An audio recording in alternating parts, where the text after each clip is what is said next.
Hi guys, welcome to this week's episode, and I'm so excited about today's guest. I'm a huge fan of his, and I've been dying to get him on the podcast to share with you his wealth of knowledge is beyond. He's the author of several books, including The Autoimmune Fix, which won a National Book Award, and you've written another book that you've got, and your main thing is talking about chronic disease, autoimmune disease. I'm so honored to welcome Dr. Tom O'Bryan. Welcome.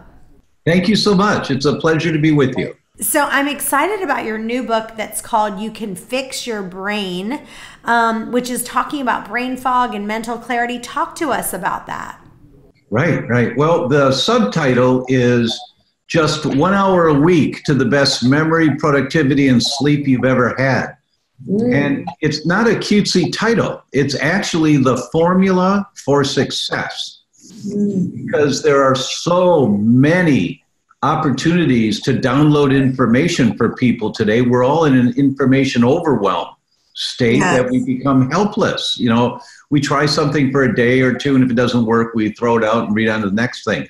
But the way you succeed, any chronic disease, as far as I know, any and every chronic disease is a result of lifestyle, whether it's what you eat or the air you're breathing or the toxins in your environment, the toxins in your food sensitivities, bacterial infections, viral infections. It's a result of lifestyle. So the analogy that I give is, if you go see the doctor because your history is recurrent miscarriages, or it's migraines, or it's seizures, or your child with attention deficit or autism, or you've got rheumatoid arthritis type pain, joint pains, or MS, or it doesn't matter what you go see the doctor with a chronic condition. It's like you've fallen over a waterfall and you've crashed into the pond below. And you swim up to the surface. And you go, oh, God, thank God I'm alive. And you're trying to stay afloat in the pond of recurrent miscarriages or in the pond of diabetes. But it's really hard to stay afloat because the water is so turbulent. You know, because the waterfall keeps falling into the pond. So the water's really turbulent. You're bouncing around and it's splashing you, and it's hard to stay afloat. You're still living the lifestyle that caused the problem. So we're in this pond of symptoms of diabetes, but I'm living the lifestyle that caused the diabetes. Yeah. And I continue living the lifestyle. So we're all looking for a life jacket to stay afloat in the pond of how we live our lives. We're all looking for the life jacket. And, you know, pharmaceuticals are important. They're critically important sometimes. If you need the medications, you take the drugs. Don't be silly. You have high blood pressure at risk of a stroke, you take the drugs. But you don't stay in the pond. You swim over to the side of the pond, get out of the water, walk up the hill, and walk back up the river to figure out what fell in the river. They carried you downstream, and eventually you fell into the pond of diabetes or high blood pressure or recurrent miscarriages, right? So I call it life jacket medicine, that we all live with life jacket medicine, and we think we're fine. We stay in the pond. Well, the only way that I know of to consistently and successfully arrest and reverse degenerative diseases is to get out of the pond. Get out of the pond, right? I like that analogy. A lot of people just assume that as they get older, they're going to lose their mental sharpness or their memory, and they just kind of accept it. You know, my grandmother's 97 years old. She lives by herself, takes care of herself, and is just as sharp as she can be. But a lot of people are attributing their foggy brain to aging, which is really not the case. It could be either autoimmune issues or food, you know, that's causing it. How can we tell the difference of is it, you know, autoimmune issues? What is it? Well, we have a lot of people that come and say, you know, I'm getting older. I've got brain fog. My brain's not working the way it used to. I know I'm just getting older, but, you know, and I say, oh, how old are you? Well, I'm 38. No, that's not normal. That's not supposed to happen at 38. It's not supposed to happen at 58. It's not so. You should be able to learn new languages in your 80s. There's no reason why not, unless you've been slowly killing off your brain cells, slowly killing them off because of inflammation in the brain. I'll give you an example. I did 316 consecutive patients with a very comprehensive blood test. This was in 1997. I did a blood test that on myself, it was experimental only to look and see, did I have any antibodies to my own tissue? Were there any autoimmune mechanisms going on in my body? And the test came back and said that I had antibodies to myelin basic protein. That's the saran wrap around your nerves. That's what causes MS when you destroy the myelin. I had elevated antibodies to cerebellum, which is the part of the brain that controls muscle movement in your body. And I had elevated antibodies to gangliosides. That when you're killing off gangliosides, elevated antibodies, that eventually is non-Alzheimer's dementia because your brain keeps shrinking and shrinking and shrinking. I was 44, scoring in the top 10% of 30 to 35-year-old males in triathlons. So I was walking tall. Hey, I'm a healthy guy. I'm sticking up with the young guys. But I had these test results. And where did you, so let's talk about that for a second. So where did you get these, where did you even go to get these tests done? Did you do them yourself or did you go somewhere? That was research only back then, but the tests are available now. The lab is called Cyrex Lab, C-Y-R-E-X. So I called the lab and I said, what is this? This is a mistake. They said, no, it's not. I said, I'm healthy. Do it again. They said, we did. We know it's you. We did it again. Sorry. It's accurate. That's when I learned that it doesn't matter how you feel. I was doing triathlons, strong, healthy, vibrant, 44 years old in the prime of my life. It doesn't matter how you feel. Because when you have autoimmune mechanisms going on, you're killing off your own tissue in your body. You just don't know it because you can't feel when you've got elevated antibodies to your thyroid or you have elevated antibodies to myelin basic protein. You can't feel any of that.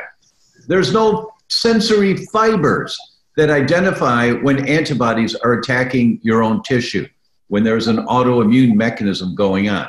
That is why I wrote this book, The Autoimmune Fix. And that's why it won the National Book Award, is because it's really good.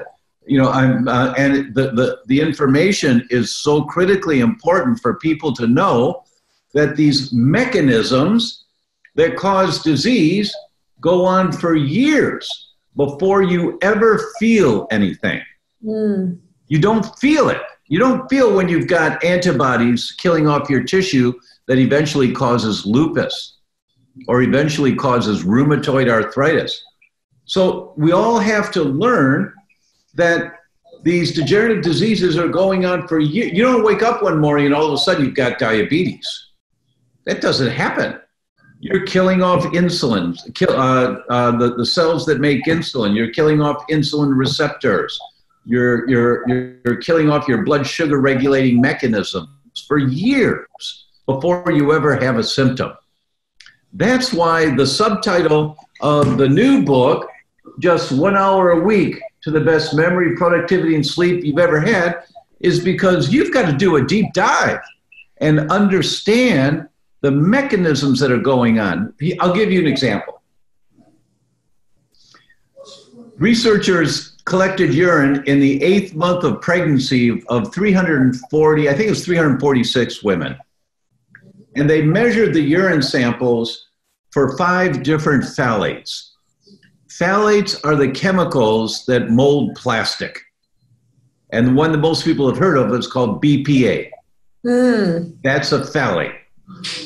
So they measured the phthalate levels of 5 phthalates. We're exposed to hundreds, but they measured 5 of them. And they categorized them by quartiles, the first quartile, the next quartile, the third quartile, and the highest quartile. They followed the offspring of these pregnancies for 7 years afterwards. Then they measured the IQ of the kids 7 years after birth. The children from the mothers in the highest quartile of phthalates in their urine during pregnancy, on average, every one of these children in the highest quartile, on average, were 7 points lower IQ than the children in the lowest quartile of the moms and their phthalate levels. 7 points is huge. 1 point in your IQ makes a noticeable difference in test scores and things like that. 7 points is a difference between an A-, B+ person and a C- person. And every one of these children in the highest quartile of mom's phthalate levels in urine had 7 point lower IQs, every one of them.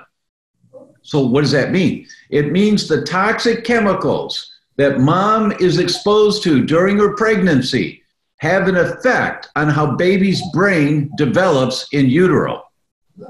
Why do I tell you that?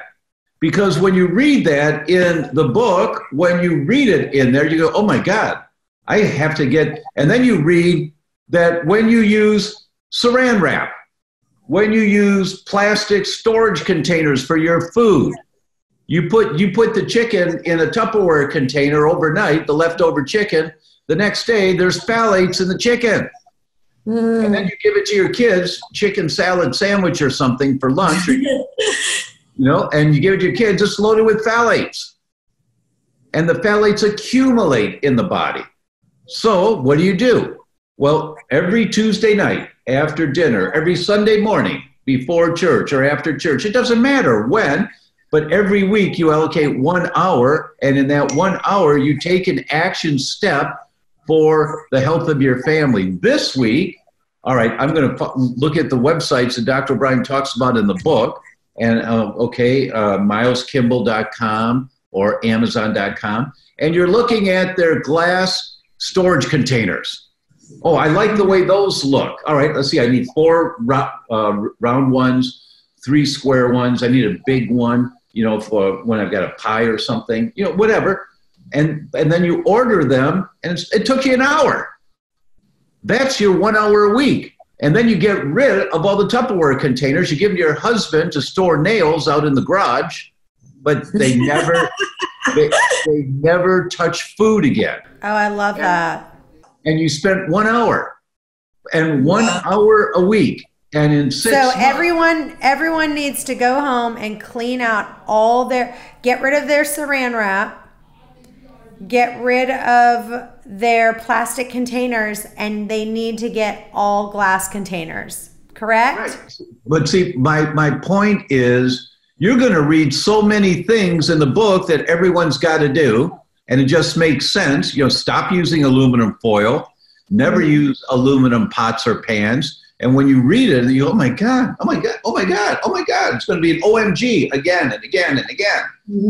And it's overwhelming. Yeah, so you're saying just pick one thing, either a day or one thing a week that you can kind of start. 1 hour a week. That's all, just 1 hour a week.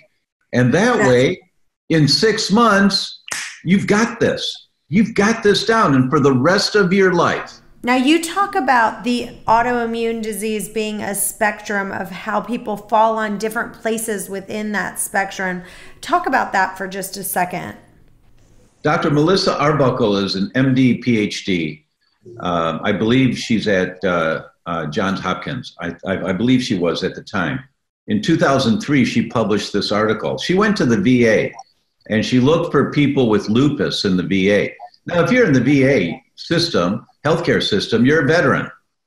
And if you're a veteran, you were in the armed forces. And if you were in the armed forces, you had your blood drawn many times over the years while you were in the armed forces. Well, not many people know that the government has been saving and freezing almost all of that blood since 1978. They've got tens of millions of samples of our service people's blood frozen. Dr. Arbuckle knew this. So she asked for permission to look at the stored blood, frozen blood, of people currently diagnosed with lupus when they were healthy in the Air Force or in the Army or in the Navy, whatever branch of the armed forces they were in. She received permission. She got their blood. What did she find? Every single one of the people currently diagnosed with lupus, every one of them had elevated antibodies that are killing off tissue, killing off tissue, killing off tissue, years before they ever had a symptom. Years. Wow. The average was 9 years of elevated antibodies killing off your tissue, killing off your tissue, killing off your tissue. And then one day you've killed off so much tissue, now you start getting symptoms. And when you start getting symptoms, you try to put up with it, and then eventually you go to a doctor, and the average, it takes 3.5 years after you're suffering so much that you go to a doctor and 5 different doctors before you get the diagnosis of lupus. And then you're put on steroids, for some people for the rest of their life, or other medications to try and shut down the immune system. The immune system has not gone crazy. It needs to be shut down. That's the way historically our doctors thought. But our immunologists, our rheumatologists, they now know that the immune system is activated trying to protect you. So because your immune system is the armed forces in your body. It's the Army, Air Force, Marines, Coast Guard, Navy, IGA, IgG, IgE, IgM, different branches of the armed forces. So what happened, the armed forces gets activated for some reason, starts killing off tissue, killing off tissue, killing off tissue, and eventually you get diagnosed with the autoimmune disease lupus or MS or rheumatoid or alopecia, losing your hair, or vitiligo, getting these white spots on your skin, losing the coloration in your skin. It doesn't happen overnight. Arbuckle showed that it takes years killing off tissue before there's enough tissue killed off that you start getting symptoms. So as a result of that, immunologists of that study in 2003, immunologists all over the world said, that's brilliant. Let's go back to the blood banks of people currently diagnosed with MS and see what we find, or currently diagnosed with rheumatoid, or currently diagnosed with antiphospholipid syndrome, or Hashimoto's thyroid, or celiac disease. And they found every single autoimmune disease had elevated antibodies years before they ever had a symptom. So that's the experimental blood test I did in 1997 that showed I had 3 antibodies elevated to my brain when I was in the peak of my physical health. And I said, this is a mistake. No, it's not. Do it again. We did. We know it's you. We did it again. There's no mistake. That's when I learned, and I started doing a deep dive into what is autoimmune diseases. And that was the basis of this book that has changed the awareness of thousands of people now. They now understand. And your website is amazing, by the way. It's called theDr.com. It's a great site. You got really lucky on that that one. It's just the DR. It's actually theDr.com for those listening. But I know that you guys offer lab tests. So we've got a lot of listeners from all over the country. Actually, California is our #1 state that listens to this podcast. I guess maybe people in California are just more passionate about their health than other places, but our #1 listenership comes from California. And where are you located at? I've been based out of Encinitas in Southern California for the last 8 years. I spent 30 years in Chicago before that. Currently, I'm in Northern Italy.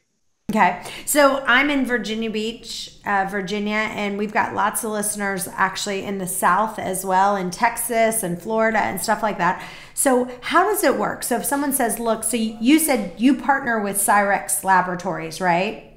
Well, there are a number of labs that we use. Cyrex is a really good lab.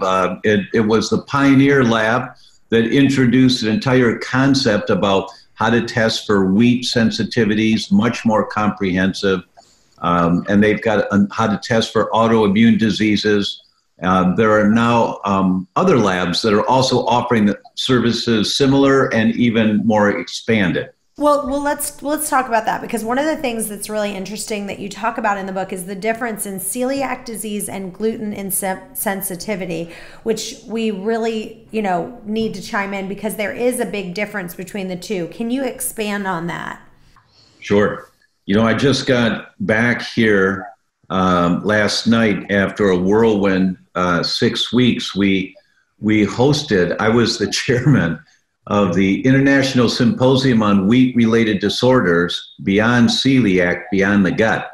And this was hosted by the Celiac Society of India. So we were in New Delhi, and we rocked the world. We did a great thing. And we broadcasted live stream, and it's available at, let's see, I think it's theDr.com/India. Okay. The whole conference is there. And then I went to Australia, and I was teaching in Australia about autoimmune disease, and I just got back here yesterday. But in India, they're just rocked by this concept. They didn't know. Mrs. I just went there. That's not the link. So you said the DrTomOBryanGlutenFree.com/India? Please find the link for India. We'll find it. Okay. I'm not good at that kind of stuff. Yeah, that's fine. So I talked about this in India a lot. Mrs. Patient, when you eat protein, let's say wheat, when you eat wheat, the proteins in wheat are like a pearl necklace. Hydrochloric acid made in your stomach undoes the clasp of the pearl necklace. Now you have a string of pearls. Your digestive enzymes act like scissors to cut that pearl necklace smaller and smaller and smaller and smaller. Smaller clumps of the pearl necklace, smaller clumps, until you cut it into each pearl of the pearl necklace. That's called an amino acid. The amino acids go right through the walls of the intestines into the bloodstream. And then the body uses those amino acids as building blocks to make new bone cells and brain cells and heart cells. So amino acids are the building blocks to rebuild our bodies. And you have an entire new body every 7 years. Every cell in your body regenerates. Every cell, some are very quick, like the inside of the gut, it's every 3 days, and some are very slow, like bone cells, but every cell regenerates. And it's the amino acids that are the building blocks for that. The problem with wheat, and there are a number of studies on this, no human. So for those of you that are listening that are human, this relates to you. No human has the enzymes to break down wheat into the individual amino acids. The best we can do is break it into clumps of amino acids called peptides. Now, those clumps of amino acids, when they get in the gut, they're inflammatory. They cause inflammation in the gut, and they cause the microbiome to develop that is an inflammatory microbiome in your gut. What happens then? You get tears to the lining of your intestines, and we call that intestinal permeability or leaky gut. But the fastest growing cells in the body are the inside lining of the gut. So you eat a sandwich for lunch, you tear the lining of the gut, but it heals. You eat pasta for dinner, you tear the lining of the gut, but it heals. You have toast for breakfast or a bagel, you tear the lining of the gut, but it heals. Croutons on your salad, tear the lining of the gut, but it heals. Day after week, after month, after year, after year, after year, until one day you cross a line, you don't heal anymore. Now you've got intestinal permeability called leaky gut. And that's the gateway in the development of autoimmune diseases. Okay. So I like that analogy. That's a good one. Yeah, thanks. It's not that every person has to stop eating wheat. That is not true. You sound like a nutcase if you say that. Mm-hmm. Now, we know every person has that reaction going on, But when you cross the line and you don't heal anymore, and now you start making antibodies, now you got a problem with wheat. And there are so many different peptides of poorly digested wheat that get into the bloodstream. One study said 62 different peptides of poorly digested wheat that are immunogenic, stimulate an immune response. 62. Every laboratory in the world tests one. It's called alpha-gliadin. It's 33 amino acids long. And it's important to test. But why are the labs only testing one when there are 62 that might trigger the immune response? So would your suggestion, from what I'm hearing you say, is, okay, let's go ahead and get your lab work done, and let's see, do you have celiac disease? Do you have gluten sensitivity? And then you can make that decision of whether you should eat wheat or not. But I do want to ask you, because I know that you're passionate about the paleo diet for healing, and I always ask every guest, walk us through the day in the life of Dr. Tom. What do you personally eat each day? What does your day look like? Good. And be honest, be honest. Yeah, sure, happy to. But I will say, there also are some dangers to the paleo diet, and there are some dangers to a keto diet, and you have to check and see if it's safe for you to do a paleo diet or a keto diet. So I'd like to take a moment to talk about why that is. Sure. Okay? The way that we absorb our fats in the food we eat, and so when you eat a high-fat diet, you're eating more fats, and so more fats are being absorbed. The fat molecules get escorted right through the walls of the cells in the intestine into the bloodstream. The technical term, the geek term, is called transcytosis, meaning right through the cell, not in between the cells, which is called paracellular, but rather through the cells, transcellular. The problem is that we've got this stuff in our gut called lipopolysaccharides, LPS. It's the exhaust of gram-negative bacteria. And LPS, these exhaust molecules, jump on the back of fat molecules. It's called lipid raft transcytosis. Lipid, meaning fats, raft, like a boat, transcytosis through the cell. And so these LPS molecules can jump on the back of a fat molecule in your high-fat diet and go right through the cells into the bloodstream. If then your immune system has to fight that LPS. Now, technically, that's called endotoxins in your bloodstream. And those endotoxins, they're poisons to you. They get in your brain, and they've identified that as one of the components in the development of Alzheimer's. They get into your joints. You get arthritis. You develop rheumatoid arthritis from it. They get into your skin. They get into your kidneys, into your lungs. They can go, and wherever the blood goes, if LPS is in the bloodstream, that's where it's going to go. This is the reason why people die in hospitals of sepsis. Sepsis is high accumulations of LPS that's been building up for years. So every person that wants to do a paleo diet or a keto diet, which can be very healthy for you, it can be really great.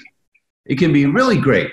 But you have to do the blood test to see, is my body fighting LPS? Do I have antibodies to LPS? Because if you do, you can't do high-fat diets right now until you clean that stuff up, because it's a strong contributing factor to many different degenerative diseases. So that's a critically important takeaway for your tribe if they're eating paleo, which is a great diet. I'm not against paleo, but you just have to check and see, is it good for my body or not? Okay? Gotcha. Okay, this question is from Heather in Lubbock, Texas. A few months back, I tested with my doctor and found out that I am gluten intolerant, so I've been really careful to eat gluten-free. I had my husband and son tested as well, and they don't appear to be intolerant. I didn't want to make any changes to their diet, but now I'm starting to wonder, should I be limiting their gluten as well? I have some friends who are gluten-free, but they're not gluten intolerant. Should we all be avoiding gluten like the plague? I get such mixed messages. Heather in Lubbock, Texas.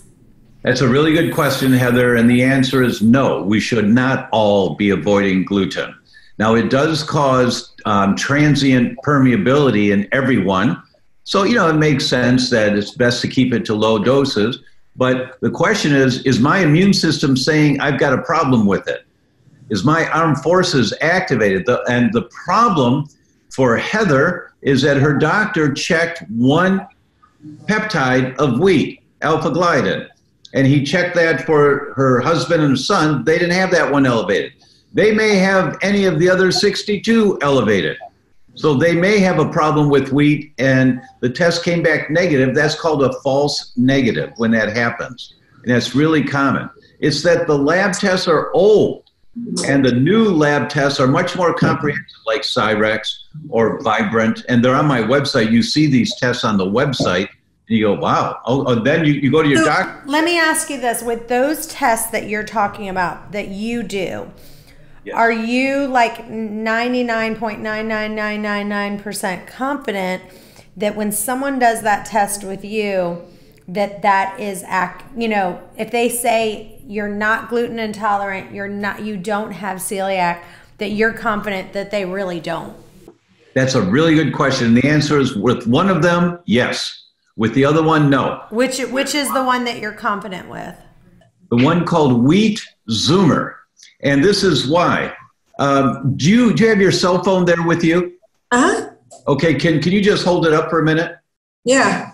Just hold it up. That cell phone carries the computing power of a 30 by 30 room at MIT 30 years ago. That's why it's a 30-30 concept. 30 years ago, a 30 by 30 room, floor-to-ceiling computers produces enough power, computing power, as that cell phone that you're holding in your hand. Technology has just gone through the roof. The same is true in laboratory medicine. But the labs are offering tests to the doctors that are 15, 20, 25 years old. They're good tests, but they're not as comprehensive. The only test that's cutting edge right now, and Mayo Clinic published on this, and they said a new era in laboratory medicine, is the test called the Wheat Zoomer. And you'll see it on my website, the Wheat Zoomer. That test is 97 to 99% sensitive and 98 to 100% specific, which means every time, almost every time on the money. There's never been tests like that. So the answer to your question is yes, with the Wheat Zoomer. That's how you find out, do I or my family have a sensitivity to wheat? Okay, got it. That's great. Okay, let's jump right into our next question here. This is about breastfeeding. This is from Jamie in Knoxville. I stopped breastfeeding my daughter around 11 months old, and she is now 4. She drinks organic whole milk about twice a day and loves it. She asks for it if I forget to give it to her, but now I'm reading that kids shouldn't drink milk past a certain age. I know so many people are concerned about dairy, and I personally drink almond milk, but my daughter wants the real thing. What is your opinion on cow's milk for children and for me? Is there an age where we should stop serving it to them? Jamie in Knoxville. Do you have any foods personally that you crave and you want every day? Me? Yeah. So I try to stay away from dairy, but I love dairy. So if I could, I would eat cheese every day. I would definitely love that. I love Ezekiel bread, but I don't feel good when I have gluten, so I stay away from it. So I feel like because I don't allow myself to, but if you put like a slice of Ezekiel bread, or if you put cheese and like brie, I love brie cheese, or I love like a creme brulee, you know what I mean? So like those are things I absolutely love, but I've just and it puts a smile on your face. Yes, it does. As you talk about it, and yet you know it's not good for you. Yeah. So what does that mean? It means it's stimulating your opiate receptors in your body. And they're called opiate receptors because that's where morphine works, is on those. You just feel good when you have a little of it. And that's true with wheat, that's true with dairy. Now, with dairy, the opiates are called casomorphins. That's the technical term for them. And there are a number of studies published on casomorphins and sudden infant death syndrome. That the casomorphins cause what's called a breach of the blood-brain barrier, a leaky brain. And there's a saran wrap around your brain inside that protects it. It's called the blood-brain barrier. And only certain molecules can get through. But when you eat dairy or drink dairy, and the casomorphins in dairy will cause a tear in the blood-brain barrier. And then you get inflammation in your brain. And the theory is that triggers the inflammation that shuts down the breathing centers for infants. And they published a number of papers on that. So this concept of dairy, cow's milk is meant for a cow. The protein molecule is 8 times the size of human breast milk protein molecules. 8 times the size. And for sure, we know the only one that's pretty commonly accepted, the only concept about dairy and avoiding dairy that's pretty commonly accepted is with infants, where there's a family history of diabetes. Because there's something called molecular mimicry. What that means, if you make antibodies going after dairy, then those antibodies may attack the beta cells of your pancreas where you make insulin. And there's a long reason why, it doesn't matter right now. But if you make antibodies to dairy, you can attack your pancreas and then you don't make enough insulin. And eventually you get diagnosed with type 1 diabetes. And it's a molecular mimicry action against dairy. That was the trigger that sets it off. So the idea of cow's milk, thank you. The idea of cow's milk is that it's meant for a cow. Now, the 3 types of milk that are similar to human milk that are safe for most people are reindeer, camel, and donkey milk. Oh my gosh. Those 3 are, for most people, they're safe. That's called homologous. They're closer to human breast milk, and they don't trigger an immune response. And I was startled. You know, they sent me a sample of camel's milk, hoping that I'd say nice things about it. And so it was in the refrigerator, and I just couldn't wrap my head around the milk of a camel. Really? A camel? And so, you know, I saw the owner of the company a couple months, said, Doc, how was that milk? And I said, oh, I'm sorry, I traveled so much it expired. Oh, we'll send you some more. We'll send you some more. So they did, and they sent me some more. And so I tried it one day with some granola, and I was startled. It was really good. Really? Yeah, it was really good. You know, you think of a cow. I mean, we've just seen thousands and thousands of cows, so we think, but if you look at a cow, it stands in its own poop, and, you know, there's all kinds of, camels are really clean animals.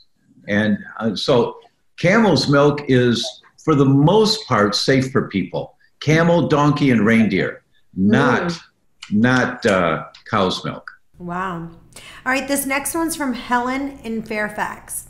I've read a lot about the benefits of sauna for arthritis, and I've been going to the sauna at my gym every day after my workout. But now everyone's talking about infrared saunas. What's the difference between the benefits of a traditional sauna like I have at my gym and an infrared sauna? Do I need to track down an infrared, or will the standard sauna at my gym do the trick? Helen in Fairfax.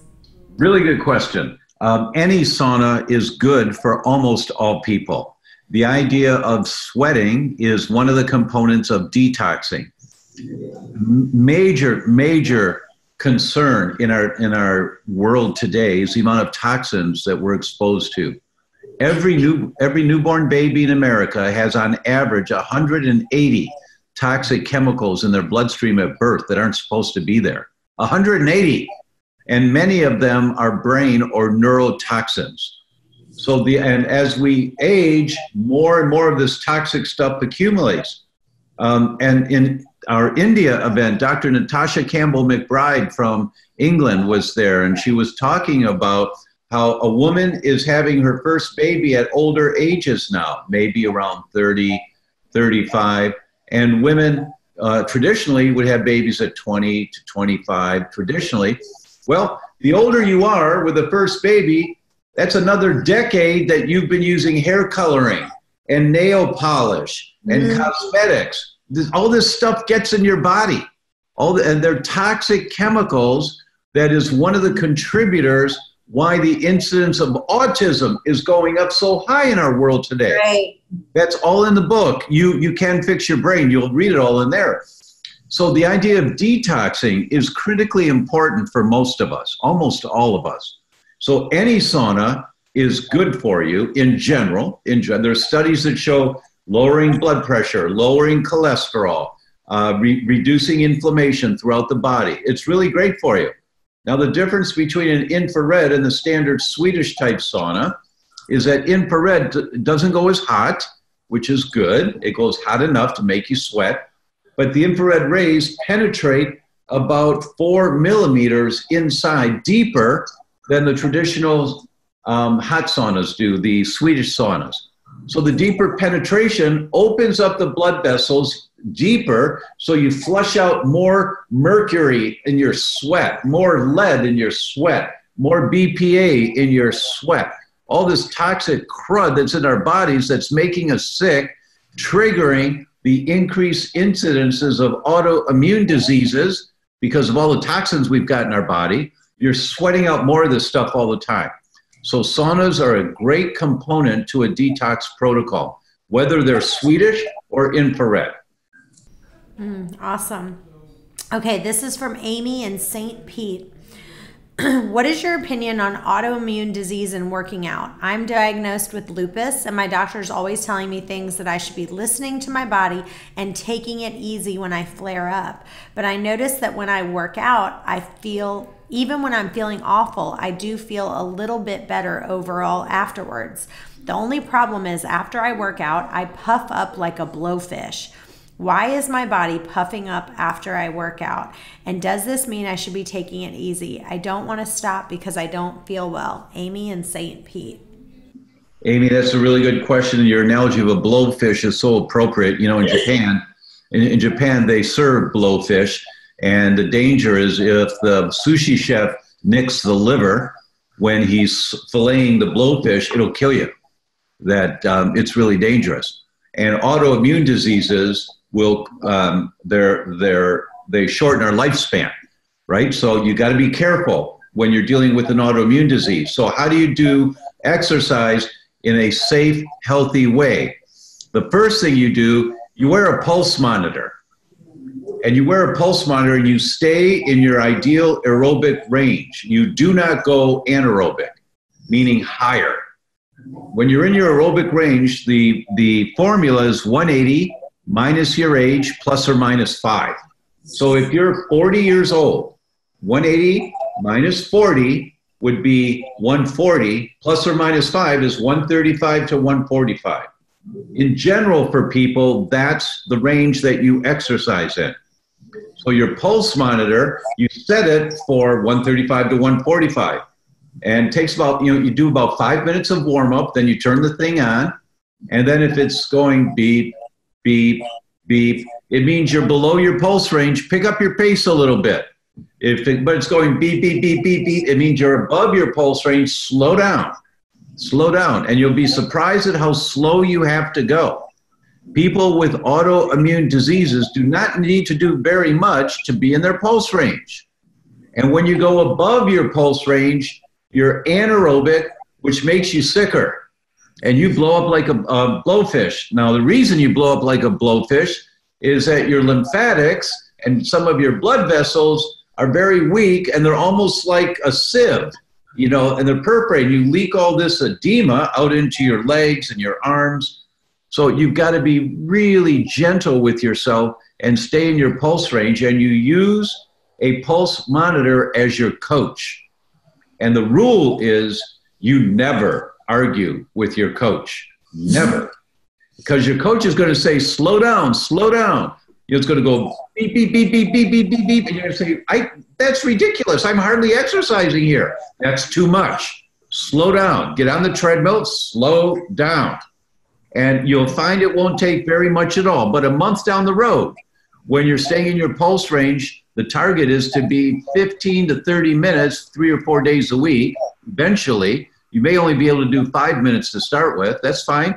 Next week, you're doing 10 minutes. And next week, 15. You just slowly build up. You be patient, and you can build it up. Now, on the formula, there's one caveat.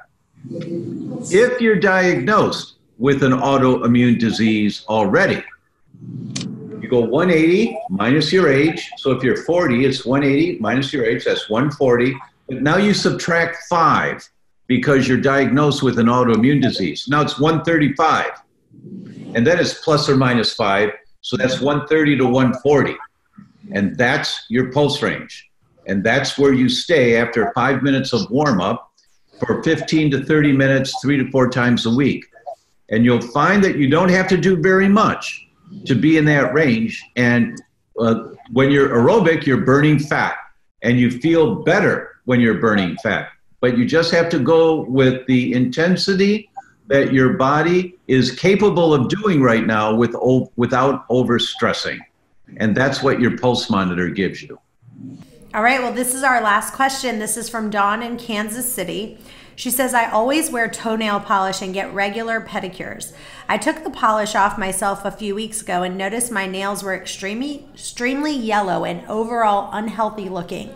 I decided to leave the polish off for a few weeks and to let them breathe, and they haven't improved. A lot of things that I read online point to autoimmune issues and some scary things like liver problems.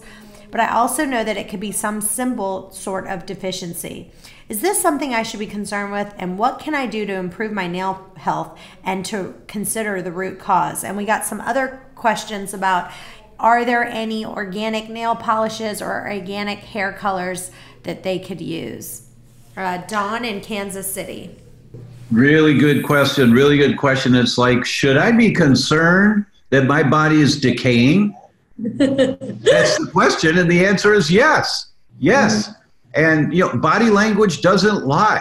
And so what you're noticing is that, wait a minute, I never noticed my nails before because I always have them covered with nail polish. And I'm looking at them, they don't look good at all. And it's not a simple nutrient deficiency, most likely. Yes, you should be concerned. And in this situation, I would recommend 2 tests be done. One is called the wheat zoomer, and the other is Cyrex array number 5. And with Cyrex array number 5, you look at 24 different tissues to see, is my body attacking itself? Do I have an autoimmune mechanism going on? That's explained in great detail in the book, The Autoimmune Fix. That whole concept's explained. That's what I did back in 1997 and found 3 antibodies to my brain. And when I cleaned all that stuff up, I went back 8 months later and redid the blood test. It was all normal. And I do that blood test every couple of years now to make sure that everything's okay. So the answer is yes, you should be concerned.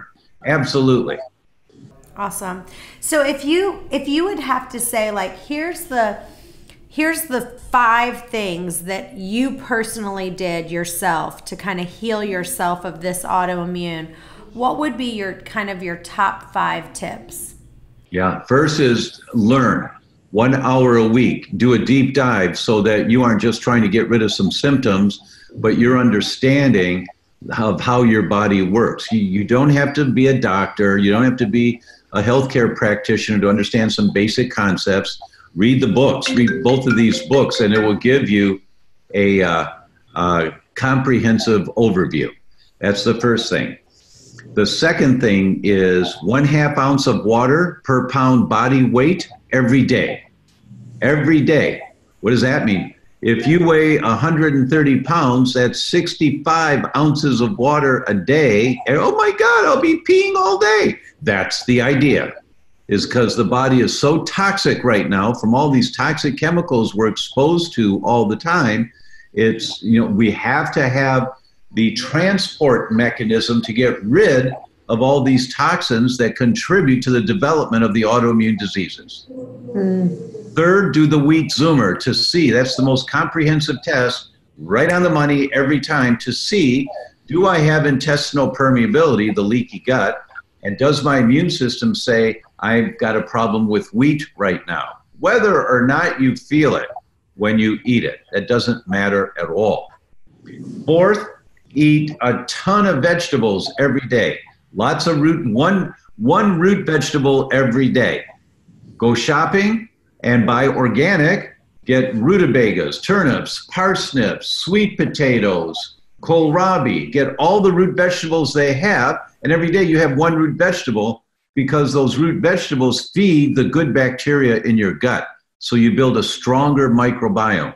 And fifth, Mrs. Patient, take 4 or 5 apples, wash them, get organic, of course, chop them up, throw the seeds out, and then cut them into bite-sized pieces, throw them in a pot, add water about 2/3 above, so the apples are about 1/3 the height of the water. Throw in some cinnamon, turn it on high, boil it, check it out in 8 to 11 minutes or so. When you see a shine on the apples, turn it off, you're done. You've got applesauce. The shine on the apples, you've released the pectin from the fruit. So the pectin is now easily accessible to the lining of the gut. And the pectin is a food source to make something called intestinal alkaline phosphatase, IAP. And there are many, many benefits to intestinal alkaline phosphatase, all the good things that it does for you. There are many benefits to it. So have 2 tablespoons of applesauce twice a day, every day. That's all, just a couple of tablespoons. Eat your root vegetables, do those basic tests, drink water, and I don't remember. I remember the first one was I said. You said 5. I mean, I give you 10. It's your top 5. That's awesome. Well, I'm so excited because you've got a couple of giveaways for us, for all of the listeners, which is so generous and kind of you. If you go to, we're going to actually set up on our site the giveaways. So we're going to, if you go to ChantelRayWay.com/DrTom, we will have that link available, and you can kind of access his anti-inflammatory and brain boosting pantry staples and his list of the best and worst foods. And did you want to do a book giveaway, Dr. Tom? That would be fine. Yes, All sure. right, so what we'll do is we will give one lucky winner a free book. If you go to our Facebook page, you can go on there and we will make sure that that link is there, and you can share and like it and comment and get a copy of your amazing book. And you've just been so amazing. The link now. I've got the link for the India event, and it's on YouTube at Functional Forum. If you go to the Functional Forum on YouTube, and there's a bunch of them, but the one that occurred just 2 nights ago on Functional Forum was a summary of the entire conference in India with clips from 5 or 6 of the speakers. It's just fabulous. You know what? If you'll do this for me, Dr. Tom, if you'll send me the link, I'll put it in today's show notes, so that way they can just literally click on the show notes and click and email that to me, and I'll get it over to everyone. Well, you've been an absolute joy. Thank you so much. You're just a wealth of knowledge. Like, it's unbelievable how smart you are. So thank you for sharing that wealth of knowledge with all of our listeners. We really, really appreciate you. Thank you so much. It's a pleasure to be with you. Awesome. And if you have a question that you want answered, go to questions@ChantelRayWay.com. We'll see you next time. Bye-bye.